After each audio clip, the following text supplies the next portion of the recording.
वालेकुम अस्सलाम वरहमतुल्लाहि वबरकातुहू। क्या बात है, आज आप बहुत खुश नजर आ रही हैं।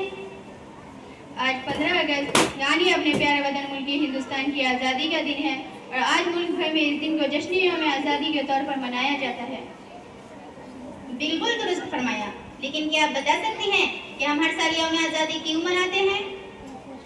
हम हर साल यौम आज़ादी इसलिए मनाते हैं ताकि हम अपने बुजुर्गों, मुजाहिदीन आज़ादी और अपने अकाबीर की अजीम कुर्बानियों को याद करें जिन्होंने हमें आज़ाद फ़ज़ा में जीने का हक़ दिलाया। आज चूँकि यौम आज़ादी है, इसी मुनासिबत से मेरे ज़हन में चंद सवालात हैं। क्या आप इनके जवाब दे सकती हैं? जी बिल्कुल, मैं अपने इल्म के मुताबिक इंशाअल्लाह आपको जवाब देने की कोशिश करूँगी। अच्छा तो फिर बताएं, अंग्रेज़ हिंदुस्तान में पहली मरतबा कब आया था? अंग्रेज़ हिंदुस्तान में पहली मरतबा सन 1601 ईस्वी में आया था। अंग्रेज़ हिंदुस्तान में पहली मरतबा किस मकसद के लिए आया था? अंग्रेज़ हिंदुस्तान में पहली मरतबा तिजारत के मकसद से आया था। अंग्रेज़ का हिंदुस्तान में पहली मरतबा किस बादशाह से मुकाबला हुआ? अंग्रेज़ों का सबसे पहले मुकाबला नवाब सिराजुद्दौला से शहर कोलकाता में हुआ था। नवाब सिराजुद्दौला का इंतकाल कब और कहाँ हुआ? नवाब सिराजुद्दौला का इंतकाल सन 1757 ईस्वी में मुर्शिदाबाद में हुआ। टीपू सुल्तान से अंग्रेज़ों की जंग कब हुई? टीपू सुल्तान का अंग्रेज़ों से पहली जंग सन 1783 ईस्वी में हुई। टीपू सुल्तान की शहादत कब और कहाँ हुई? टीपू सुल्तान की शहादत सन 1799 ईस्वी में सरनागापट्टनम में हुई। टीपू सुल्तान का मशहूर तारीखी जुमला क्या है? टीपू सुल्तान का मशहूर और तारीखी जुमला ये है, गीदड़ की 7 साल जिंदगी से शेर की एक दिन की जिंदगी बेहतर है। शाह अब्दुल अजीज मुहद्दिस दहलवी ने अंग्रेज़ों के खिलाफ फतवा कब दिया था? शाह अब्दुल अजीज मुहद्दिस दहलवी रहमतुल्लाह अलैह ने अंग्रेज़ों के खिलाफ सन 1830 ईस्वी में फतवा दिया था। सैयद अहमद शहीद, शाह इस्माइल शहीद की शहादत कब और कहाँ हुई? सैयद अहमद शहीद और शाह इस्माइल शहीद की शहादत सन 1831 ईस्वी में बालाकोट में हुई। शामली की जंग कब हुई और उनके अमीर कौन थे? शामली की जंग सन 1857 ईस्वी में हुई और उनके अमीर हाजी इमदादुल्लाह मुहाजिर मक्की थे। शामली की जंग में क़यादत किनके हाथ में थी? शामली की जंग में क़यादत मौलाना रशीद अहमद गंगोही और मौलाना कासिम नानोतवी के हाथ में थी।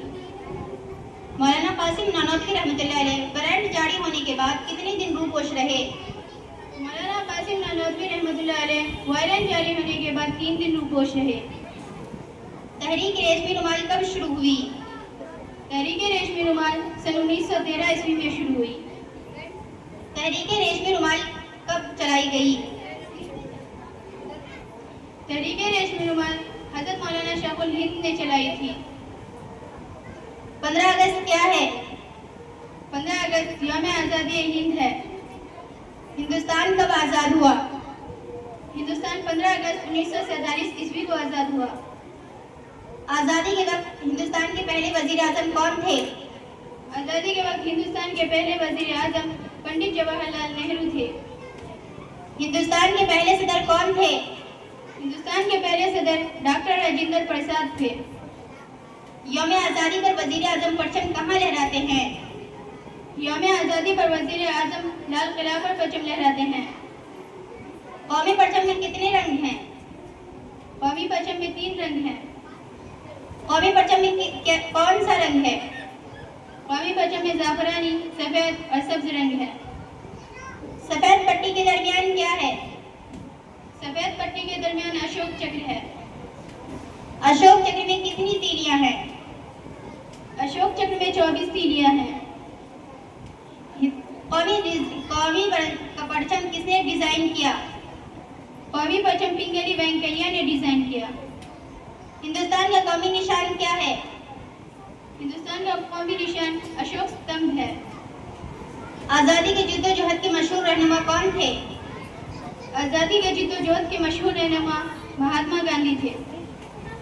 जय हिंद का नारा किससे मशहूर हुआ? जय हिंद का नारा सुभाष चंद्र बोस से मशहूर हुआ। हिंदुस्तान का दारुल हुकूमत क्या है? हिंदुस्तान का दारुल हुकूमत नई दिल्ली है। हिंदुस्तान का आइन कब नाफिज हुआ?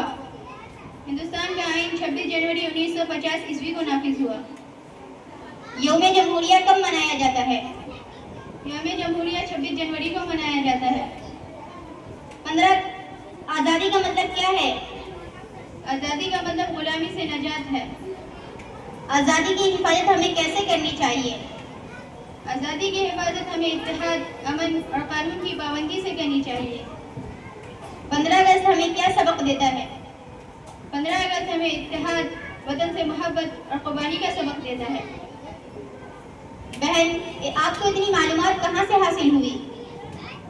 مجھے یہ علمی و دینی رہنمائی جامعہ عائشہ صدیقہ للبنات سے حاصل ہوئی، جو علم، عمل، اخلاق اور کردار سازی کا ایک پاکیزہ دینی ادارہ ہے۔ اس عظیم ادارے کے ناظم محترم حضرت مولانا نسیم احمد صاحب قاسمی دامت برکاتہم العالیہ کی مخلصانہ نگرانی اور رہنمائی میں علم کے ساتھ ساتھ اخلاق، تہذیب اور دینی شعور کو بھی پروان چڑھایا جاتا ہے۔ بہن، ہم دل کی گہرائیوں سے آپ کے شکر گزار ہیں کہ آپ نے نہایت اعتماد، وقار اور بہترین انداز میں ہمارے تمام سوالات کی تسلی بخش جوابات دیے۔ آپ کی گفتگو سے علم بھی حاصل ہوا، شعور بھی بیدار ہوا اور ہمارے دلوں میں اپنے اکابر، وطن کی محبت مزید تازہ ہو گئی۔ اللہ تعالیٰ آپ کے علم و عمل میں بے پناہ برکت عطا فرمائے، آپ کو دین اسلام کی خدمت کے لیے قبول فرمائے۔ آپ کے اساتذہ اکرام، خصوصاً جامعہ عائشہ صدیقہ للبنات کی ذمہ دار حضرت نائم صاحب کی خدمت کو شرف قبولیت عطا فرمائے اور اس مبارک ادارے کو دن دگنی رات چوگنی ترقی عطا فرمائے۔ آمین۔ والسلام علیکم ورحمۃ اللہ وبرکاتہ۔